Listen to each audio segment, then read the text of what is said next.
there's things that we have learned as actors that I want to share with you that might help you make situations, let's say, where you can balance discomfort and comfort. That's important for your clients, obviously. They're going to be uncomfortable. They don't know where they are, what's happening. You have to help them learn how to become comfortable with the discomfort of the challenges they might be in too. So here we go. We're going to find out what kind of space we're all in by pushing back from your camera. Excellent. Come on back into your spaces. And you may have to adjust it so you can use more of your bodies. I've put up this green screen here. So I've got a photograph of the classroom where I usually teach back in the real life world. Very good.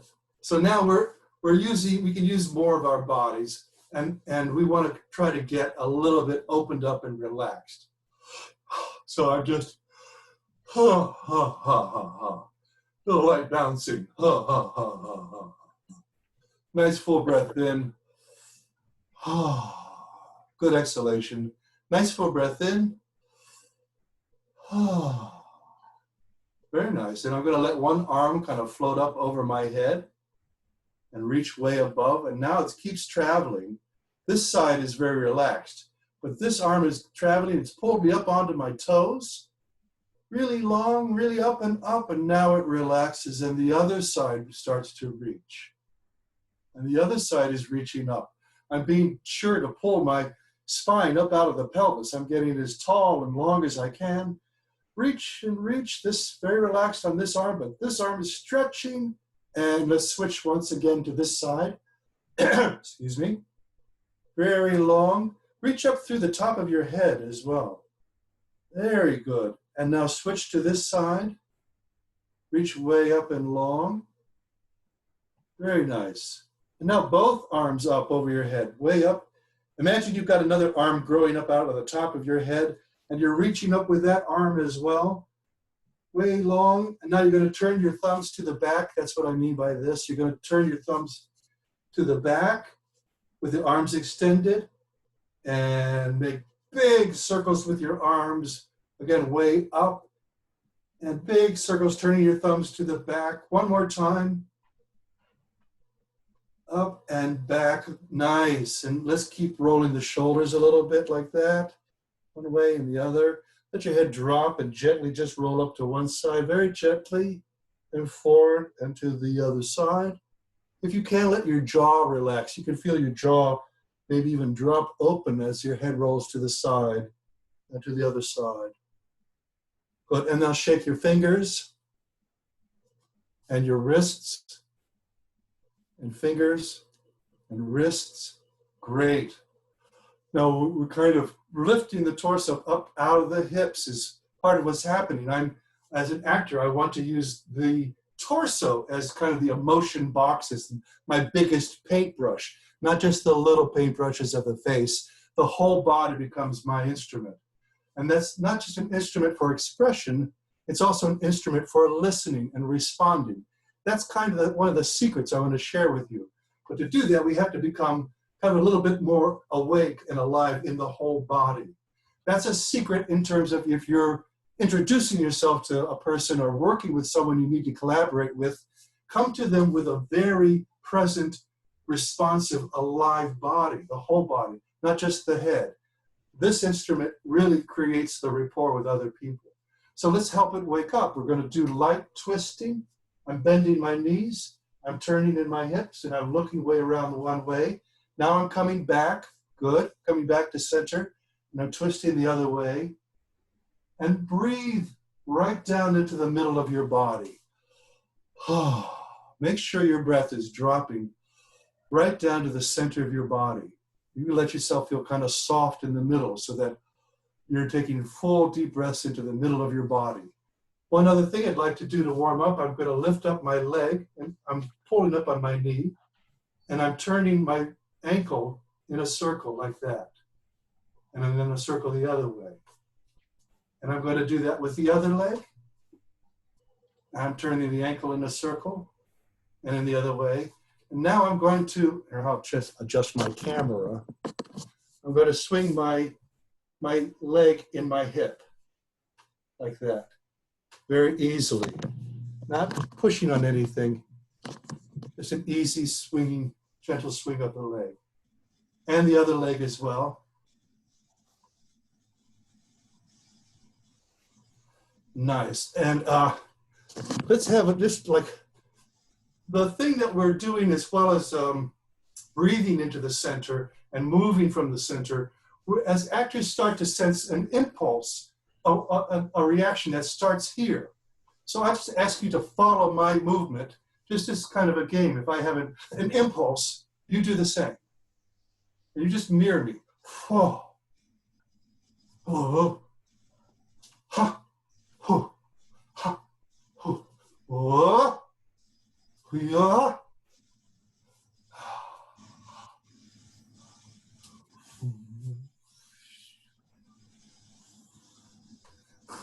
Now see if you can fill your frame, fill the frame with, get your whole body into the frame. Try to squeeze yourself entirely into the frame.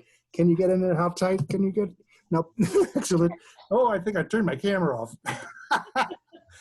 There, all right. Now push yourself back, push back, and push, make the frame a little larger, push it a bit larger. Yep, let's see how much, can you take up a lot of space? How much space can you take up in the frame? Very good. And get really tiny and large and tiny and large. Great. Dr. Brooks and I will demonstrate the first little exercise I'd like you to try with a partner. So let's see. If I start a movement, I'm going to ask her to mirror my movement.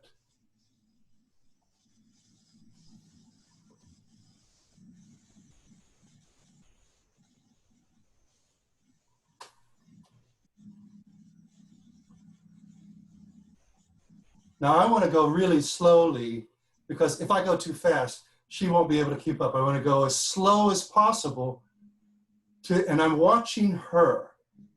I'm seeing if she's keeping up with me. Oh, I went pretty fast there. Let me see if I can slow myself down. It takes some attention. I have to really focus to see that I'm not losing her. Do you get the idea? So you're not brushing your teeth or combing your hair, just abstract movement. Does not have to be interesting at all. As a matter of fact, I want you to be interested in the other person. See if you can keep them following you really closely. When you go to the breakout room, one person will be the leader for about 30, 40 seconds.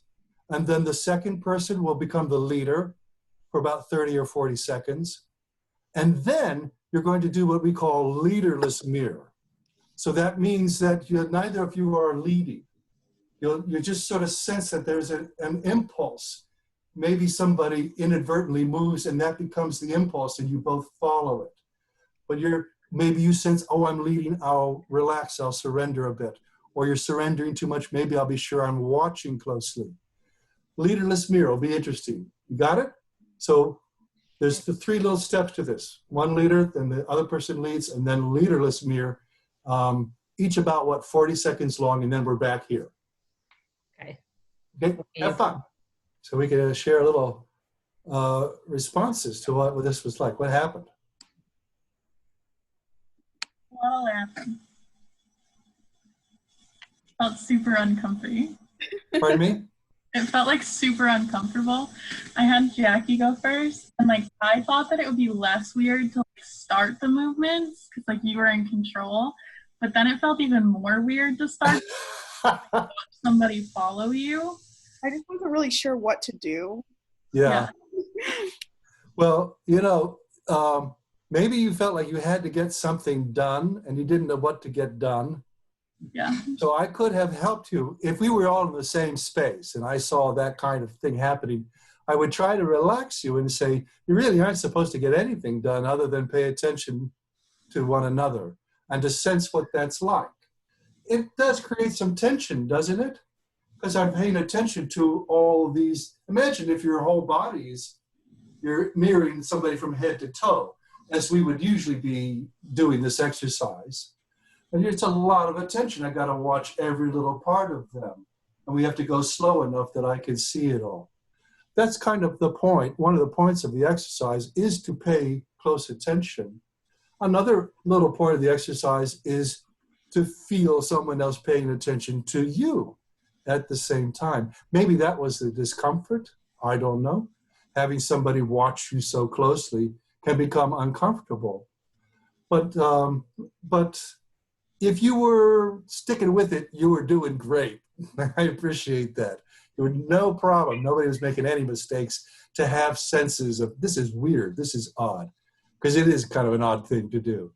How about what, other responses to what it was like to do? I was lucky enough to spend a semester with you, so I kind of had a feeling for this already, and it felt very natural. So the second time around, it was kind of funny because I noticed I had kind of natural skill, like where we learned in that class kind of like you pay attention to details, but you kind of get lost in someone's body movements. So focusing less, and it felt more fluid for me just watching, because we've kind of already had that where it's just you get lost in focusing on someone and you don't, it's just, it makes it feel a lot more fluid if you've done it before. I think I'm following you. What you're saying is that instead of, I will now look at this part, now I'll look at that, you started to take in the whole of another person.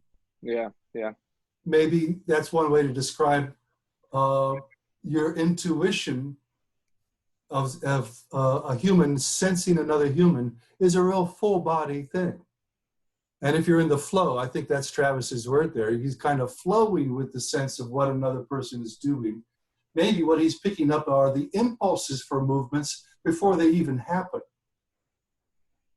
You can sometimes see that a person is about to do something and then it happens.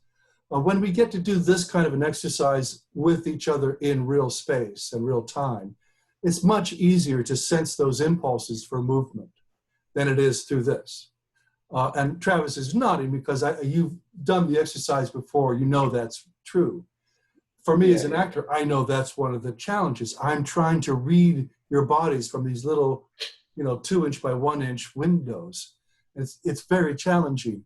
For me as an actor, I want to read somebody's breath. I want to read the impulse for a movement. I want to see the little micro movements of the muscles around the corners of their mouths and eyes, all that kind of stuff. So what are you going to do? But I wanted to ask you guys, what was it like when you did Leaderless Mirror? That's pretty challenging. Yeah. I think it was the toughest part. I got to work with the wonderful Dr. Brooks. Yes. And we kind of reached like a tranquility, and it was pretty cool. At one point, it was like an equilibrium, and we could both kind of pause. And I think we were both watching for those micro movements, but we just couldn't find any. And I think it was cool to see that. Well, I'm glad that you both, just let that be what it was. Again, we have this challenge of looking for impulse in another person's body and there's very little information. Luckily, you were in rooms where there was at least only 2 windows there. That's the virtue of the breakout room. I get a little more information then. But the Leaderless Mirror is obviously challenging because it's almost impossible to read what might happen. But it can happen. If we do this exercise with more time, I think Travis in our class, we are able to give a lot more time to this, and you can start to sense how that impulse sort of exists between 2 people. I'm using the exercise, It feels less, I was going to say, it feels less like a chase and more like you become with the person. That's what I noticed, is it's less of a chase. Yeah, it's less the shapes and more just the experience of something that you're sharing. So I use this in our workshop today to kind of introduce something to you that we can follow up on with some games. And again, there's no winning or losing in these games except for the characters. I mean, as actors, we're all collaborating. So let's Travis, you'll help me with this because we did this before. Let's say we've got a rope. And I'm going to pull the rope, and you're pulling on the rope, and I pull it, and I pull you, and now you pull, and you're pulling me. And now we can have a tug of war. But we have to pay attention to each other because it's a mind rope, and at one point, he won. Well, and then we play again, and then I win. right? So we'll play the game, you and your partner, a little bit of tug of war. One person wins, then the next person wins. See if you can discover who's the winner without talking about it. So you're reading and you're collaborating with your partner to allow a thing to happen. You'll play the tug of war, and then you do one more thing and we'll come back to the room. The other thing is to try to fold a sheet together. So if I pick up a sheet and I've got one end of the sheet, it's a big piece of fabric, and you pick up the other end of the sheet, and then we try to fold the sheet. And we bring the ends together, and one person takes both ends and the other person takes the bottom of the sheet. See if you can fold a sheet. It's kind of tricky to do. It doesn't have to go right. You're just paying attention to each other as you play. And then we'll be back here. So it's really about a minute for tug of war, back and forth, and then around 30, 40 seconds to fold a sheet. And then we'll be back here. Have fun. So I wanted to ask if you had as much fun losing tug of war as winning tug of war. Losing is never fun. Losing's never fun. But for the actor, it can be a ton of fun to be the loser in a story. So you play act the experience, and you actually get to release tremendous energy and all of that. Because underneath, what you've allowed is your acting partner to win. And their character gets to express victory and triumph. So you're actually both winning. Underneath the scene, the two actors are always collaborating, or the three or however many actors, they're always working collaboratively, even if on the surface there's this battle going on. That kind of doubleness is quite common in the theater, where you're operating in more than one way. The thing that actors have been studying is how to be quite conscious and aware of some stuff, and then let very spontaneous sort of intuitional things happen at the same time. You're trying to see if you can generate spontaneous experience while you're also following the script. So two very different ways that human beings respond going on at the same time. I think is useful for some of our social situations where we have a lot to pay attention to. I've got to keep a lot of science and information in my mind, but I want to be spontaneous and free and reactive to the other person in the moment. You get me? Kind of an interesting dilemma. Well, how do I do that? Part of what I'm offering you is this full body experience, mirroring, being able to mirror other people. When we did the mirror exercise, did I mention to you all this notion of mirror neurons? You heard of this, anyone? You check out some neurobiology, you'll see what I mean by mirror neurons. It's like when infants are born, they're immediately able to recognize faces. It's one of the first things they focus on. And they can mirror faces very soon after birth. It's quite surprising. They're neurological cells given to, they're called mirror neurons, and it builds and builds socially, so that if you go to a party and you're having a great time and you're standing like this, the person you're talking to might stand like that, or you cross your arms, the person you're talking to might also cross their arms. You notice this? You look for it. You may find yourself kind of suddenly mirroring the people that you're with. And it's a great way to learn about other people's experience. So we're using our bodies as instruments to read and respond. We're also, with the tug of war and the folding the sheet, you're starting to collaborate. But one of the things that is difficult to read in Zoom, but is very important, is how is the other person breathing? How's their breath? I wanted to ask you to bring a cup. Did you all bring a plastic cup of some kind? Thank you very much. So Travis, you'll remember this one. Somewhat like this. We have to do it a little bit differently here, but I'm just going to take my cup and I'm balancing it on my hand. Okay, not too hard. I'll walk around, see if no challenge. That's easy peasy. Now I'm going to pretend that there's water all the way up to the very brim of the cup. If it tilts, it spills out. Now I'm moving through the space. And I want to sense, I want to register in my body what transforms, what changes because of the danger of trying to balance this cup full of water. Now I'm going to take the cup away. And there's a little exhalation. Do you feel that release of tension when you have the cup more stable? And if I add it back to the balancing, the tension comes back. You can feel where you're tensing. You might be holding your breath slightly. Let's do what we call raising the stakes. We're going to make it more dangerous and pretend that it's very bubbly hot water. Also imagine that the cup doesn't transfer heat. There's no danger there. It's not hot to your palm, but if you spilled it, it would be a disaster. Move a bit, challenge yourself, take a little risk, and sense how your body is changing because of that.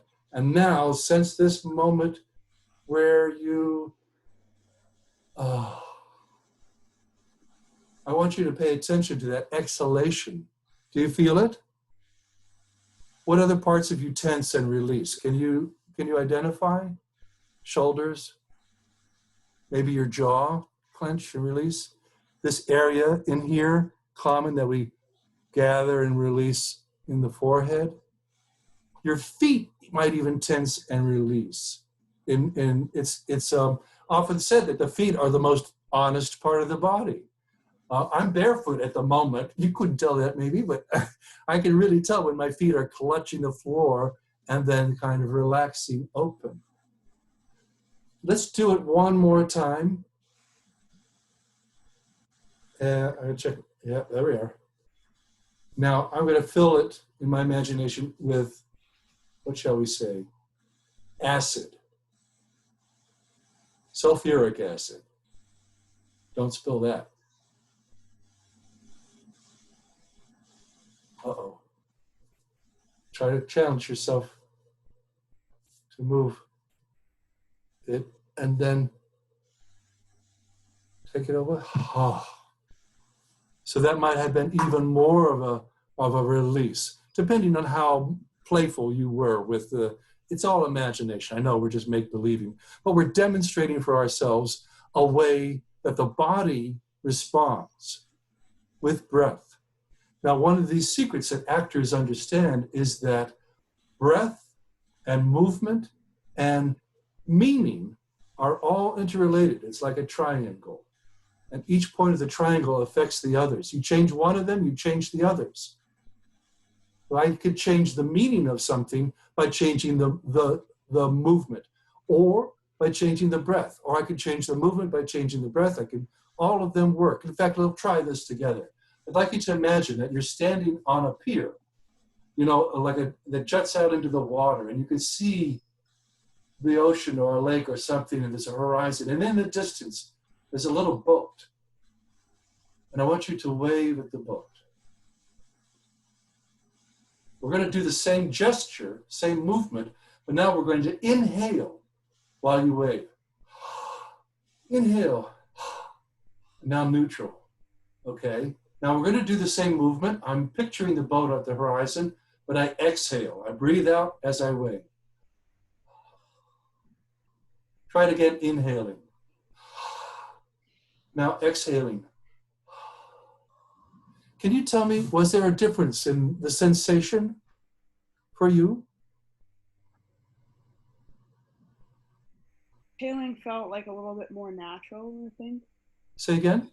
Exhaling felt more natural than inhaling while trying to do it. And inhaling felt odd for you. Did you have a different quality, or did the meaning of the wave change for you? You can try it again. Inhale and wave. Exhale and wave. Does the meaning change at all for you of the movement? Does it seem like the boat is traveling towards you or away from you? I almost had that feeling where it was like the boat was going away, and there was it almost formed a story in my head, like a little mini story where I exhale when I'm waving, it's like something was left unsaid, the boat's going away, or inhalation, I'm excited that the boat's coming. Is that echoed for others a little bit? If you come and you turn the corner and there's your friend and you, oh, You know that experience, yeah? The inspiration of, or you're trying to figure out a problem. I got it, inspiration. We inhale when something comes to us, literally. And we exhale, it's time to go. Bye. Or something's over. Now we're constantly breathing. Even actors have to breathe. So you don't want to get held or clenched in your breath as you're acting. And you discover that your breath is meaningful for the audience as well. You might be creating a moment of tension, and you're trying to have something happen dynamic, and the audience is feeling that, and then, the solution. And your character relaxes and exhales. The audience exhales with the character. And there's this kind of vicariousness, this sort of shared feeling. This is very difficult in Zoom to sense another person's breath. But I wanted to share that concept with you because it really is, if you can get a clue of it, you can be on the lookout for it and you can sense what's going on in other people. We're going to try a little scene in your room. Again, no performance required. This is just you and your partner playing a scene. And it goes like this. One of you says, I want to know. And the other person says, I won't tell you. And the first person says, I want to know. And the second person says, I won't tell you. And you just keep going with those two lines on and on for about 40 seconds, I think. And then we'll come back here. Okay? Here we go. What happened? What was that like? As it went on longer, it kind of I almost felt like the both of us were starting to get a little irritated almost. No, it's not with like each other, but with the whole premise. I know, it's stupid. It starts to feel awkward, and it kind of was like, okay. It's just dumb because nothing's happening, and I'm making up ways to say this. Yeah. It might have felt maybe for a little while you came up with some ideas, and then what are we doing? It doesn't make sense. Quickly, it becomes nonsense. Right. Now we're going to add some things to see what might happen if we add some specifics. So I will ask the question. Folks are still back or coming back? Are we all here? We're all here. Yeah, we're all here. So let me ask you, how many people who were saying, I want to know what it was that they wanted to know? No, why would you? I didn't ask you to think that. And if you were saying, I won't tell you, did you have a reason why you wouldn't tell? Maybe not, because I had just said use the words. So I set you up for that kind of awkward nonsense experience. Now we'll see what we can do to make it feel a little more honest and genuine without adding any words. So everything that communicates is going to be communicated non-verbally. It's all in our bodies, tone of voice, the amount of time it takes for somebody to respond. It might be in the space. Maybe you move away, turn away, maybe you come back. You're free to use space and time a little differently this next time through. But here's the important thing. I want you, if you're saying I want to know, to have a very specific present tense, juicy thing you want to know from that person right here and now. Let it be something good. I mean, you right now, I want something, you be specific about it. Now, they don't have to know what it is you're thinking, but you must be very specific about what you want to know. And if you're saying, I won't tell you, give yourself a mighty fine reason for not wanting to tell what it is you imagine the other person is asking. You don't have to know what they're thinking for this to work. You just for yourself have to have a very specific reason that you won't tell. So you're going to be using the same lines, but now inside you have specific things that your intention is to get this or to withhold it. And now we add one more ingredient. I think with the specifics, it's going to encourage you to watch the other person very, very closely and to use them as the stimulus for how you respond, rather than to try to anticipate or predict or plan out any way to say something. Just let what's really happening in the other person be the stimulus to be the impulse for how you react, because you know what you're trying to get done. And I want you to add, though, the possibility that you might tell or that you might give up asking. You understand? If I'm saying I want to know, I have to have in me very specific what I want to know, but also the possibility I might give up asking. If I'm saying I won't tell you, I have to know specifically why I won't tell you, but I have to also have in me the possibility I might tell you. So those are the instructions, and we'll give it about at least a minute so that you can sense this through. Again, you don't have to respond right away. You use the space and time, but use your honest observation of the other person to stimulate your own reactions.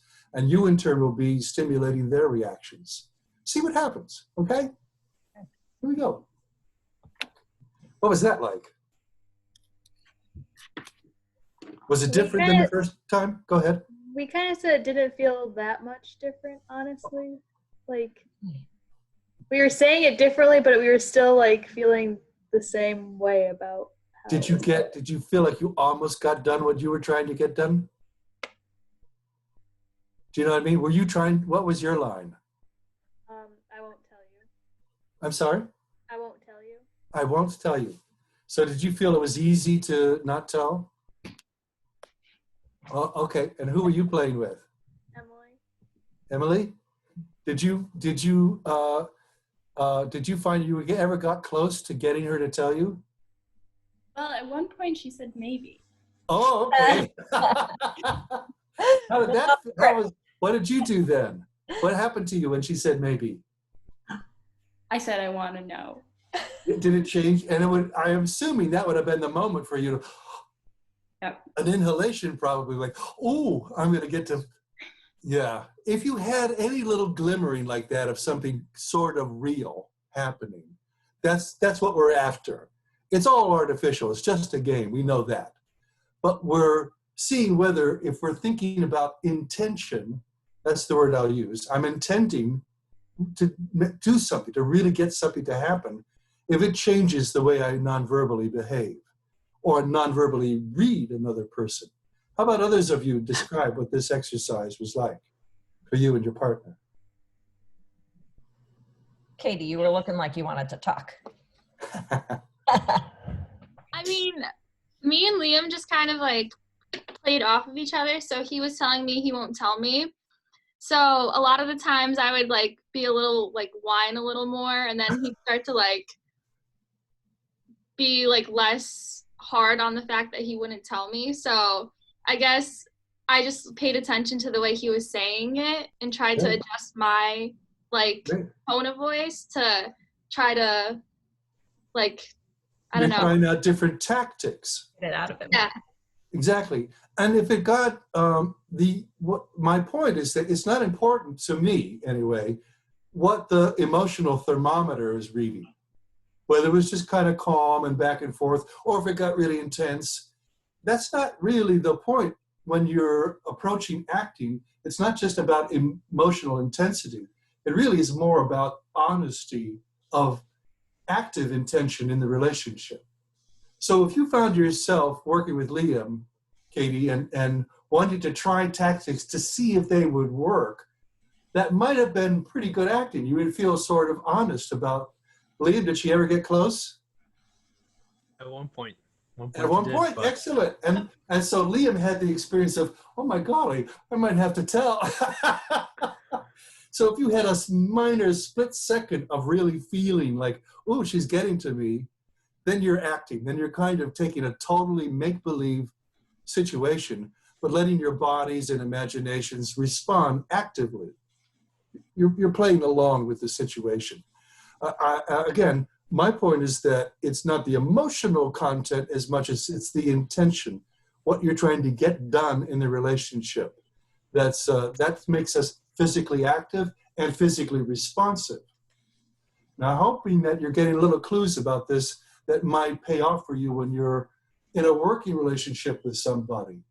But you still have, obviously you've got your list of intentions of things you've got to get done, but there's a whole other list of intentions that have to do with our relationship. And this person must have intentions in terms of how they're relating to me. And so I'm listening for those things at the same time. I'm trying to respond to them with my whole self.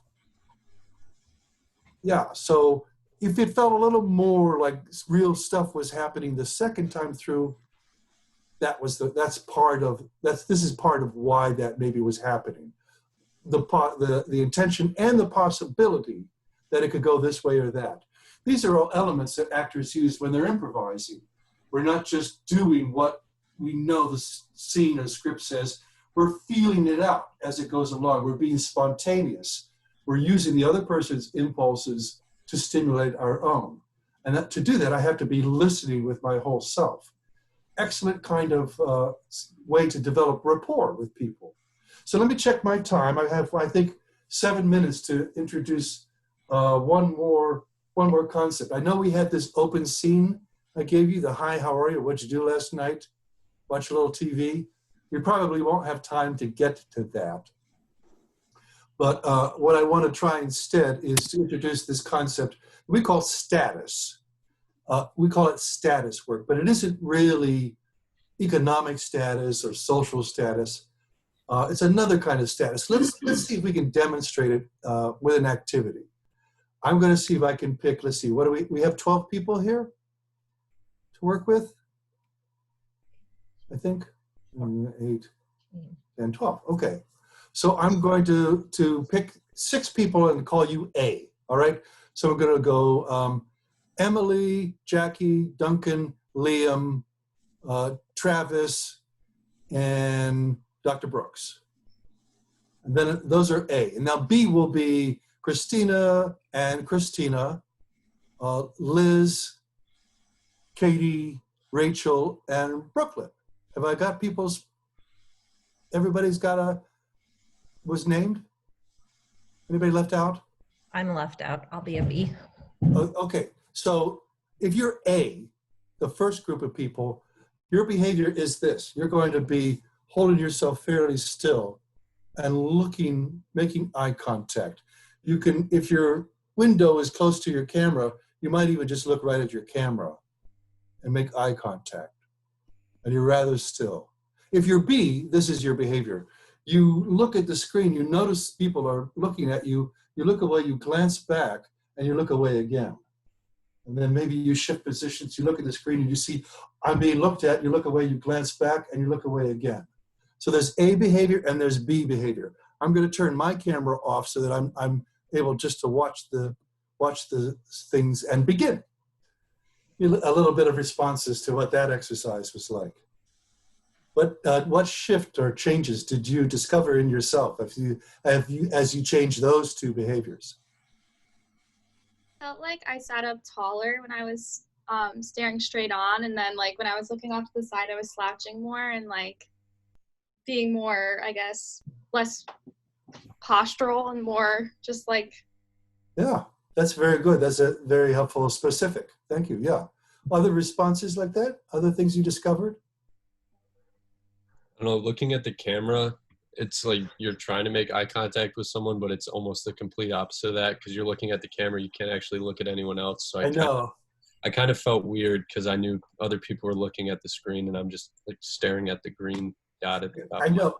I have in mind, Doctor, I have in mind this invention where you take that camera up here and you move it down into the middle of your screen, so you can look at the camera and be, I don't know how you would do that, but yeah, it's crazy. You're trying to make eye contact and you can't ever really do that. But at any rate, that was weird. But did you feel when you shifted to the other kind of behavior, a shift in your whole self at all?